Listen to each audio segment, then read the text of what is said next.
महाराज जी, आप हमारे गूगल हैं। हमारी छोटी सी बड़ी समस्या जो भी होती है उसका आप समाधान करते हैं अपने सत्संग और एकांतिक वार्तालाप के द्वारा।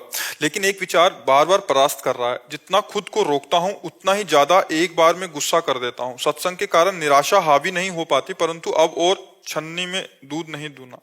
इससे पहले लालजू ऑपरेशन करें, आप इसका इलाज करते नहीं, गुस्सा किस बात में आती है? अनुकूलता में कभी किसी को गुस्सा नहीं आएगी, कभी किसी को नहीं आएगी। जब प्रतिकूलता आती है तब गुस्सा आती है। और क्रोध का मूल जड़ है काम। हम शांति की कामना कर रहे हैं और उसको अगर कोई भंग करेगा तो हमें क्रोध आ जाएगा। हम जो चाह करते हैं उसके विपरीत जब होता है तब क्रोध आ जाता है। और वही हमारी कसौटी है कि हमारी चाह के विपरीत हो और हमें क्रोध ना आए। यही हमारी कसौटी है। हमारी कसौटी है कि जैसे हमको कोई विदेशी भाषा में हमको गाली दे, जो हम भाषा नहीं जानते, तो हम केवल देखते रहेंगे, मुस्कुराते रहेंगे, कुछ बोल रहा है। और जब हमारी भाषा में हमको गाली दे और हम वैसे मुस्कुरावें, तब माना जाएगा कि अध्यात्म का ज्ञान आपको है, अध्यात्म का ज्ञान है। तो हम क्रोध, वैसे प्रवचन करना सरल है लेकिन जीवन में उतारना कठिन है। जब प्रतिकूल परिस्थिति हो और फिर हम क्रोध ना करें, उस समय विचार करें, तो अध्यात्म सही चल रहा है। लेकिन उस समय वो विषय हमको आकृष्ट कर लेता है और हम भूल जाते हैं कि हम अध्यात्म के पथिक हैं और हम गुस्सा कर बैठते हैं। फिर बाद में हमको पश्चाताप होता है। हम अगली बार के लिए तैयार हों कि हे भगवान, अब अवसर मिलेगा तो आपकी कृपा बल से हम मुस्कुराएंगे, क्रोधित नहीं होंगे। अगर फिर गुस्सा हो जाते हैं तो फिर हम प्रायश्चित करें कि आज हम जो क्रोध किए उसके लिए आज उपवास करेंगे। और अब अगली बार क्रोध आएगा तो हम कोशिश करेंगे कि हमें गुस्सा ना आए।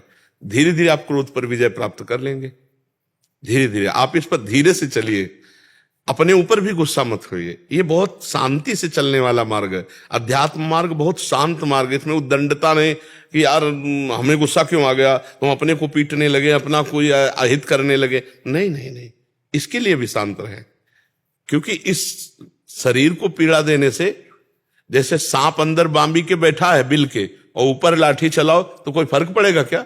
सांप पे तो कोई फर्क नहीं पड़ेगा। तो जो तुम्हें क्रोध दिलाया वो अज्ञान तो अंदर बैठा हुआ है, आप शरीर को पीड़ा दे तो उससे फर्क क्या पड़ेगा? अब जैसे उपवास किए, उपवास करके भजन किए तो उस पर फर्क पड़ रहा है।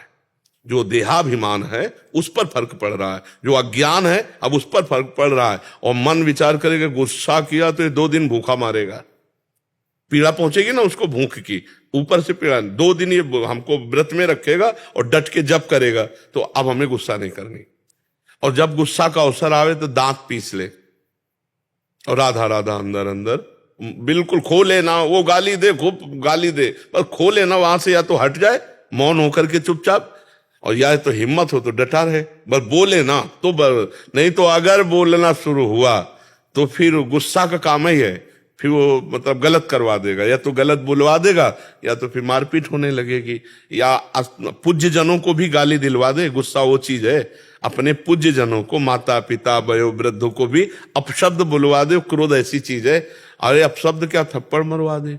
ज्यादा गुस्सा आ जाए तो कहो मारपीट शुरू हो जाए। इसलिए क्रोध तो बहुत नाशकारक है और प्रायः जितने भी विनाश होते हैं वो सब क्रोध से ही होते हैं। क्रोध को शांत करने की कोशिश करें, भगवान बल देंगे। और धीरे धीरे क्रोध विजयी, काम क्रोध लोभ मोह मद मत्सर, ये 6 शत्रु हैं जो जीव को बांधकर दुर्गति कराते हैं। महाराज जी, पहले तो क्रोध की जलन 5 मिनट थी, अगर उस समय जैसे आप कह रहे हैं, पर बाद में तो दिनों तक चले जाती है। बहुत पश्चाताप होता रहता है कि यार हम क्यों गुस्सा हुए। बिल्कुल ठीक बात है। अगर पहली गर्मी सह जाए दांत पीस के तो वो 5 मिनट की गर्मी होती है, और अगर हम गर्मी में बोल गए तो बड़ी गलती हो सकती है, बड़ा परिणाम, अरे पूरा जीवन बर्बाद हो सकता है, पूरा जीवन बर्बाद। मान लो कहीं हाथ ऐसे किसी के लग जाए, उसकी मृत्यु हो जाए तो आजीवन जेल कारावास।